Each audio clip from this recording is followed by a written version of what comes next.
Today I'd like you to reflect on what it really means to be there for yourself in your life. I think sometimes we get so caught up in being what others need us to be. And there's reality behind that. If you have a job, you need to contribute things for your employer. You need to, in a sense, be there for your company or your employer. If you're raising children, clearly you need to be there for your children. If you're in a loving relationship or you have close friends, you're going to want to be there for your friends, for your partner, for your family. The problem is when we be there too often for the other at the expense of ourselves and deplete ourselves.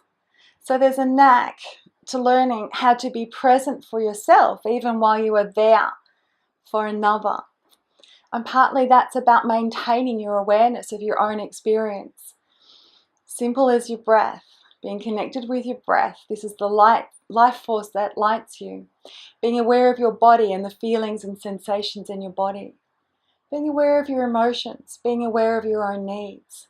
And holding the noticing, holding the awareness of this while you're in the presence of another, while you are acting for another.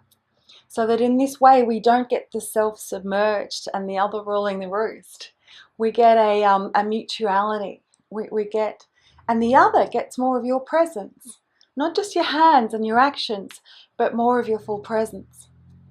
Sometimes this is going to mean boundaries.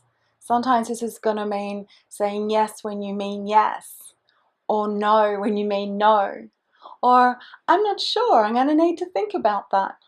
I'll let you know when I do know. So it's really good to practice saying these things, yes and no and maybe, and getting used to using them as you need to.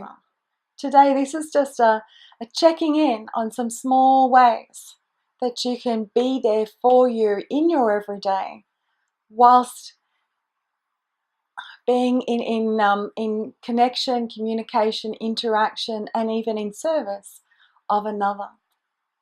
Being present for you, showing up as you, being there for you, even while you are there for or in service of another.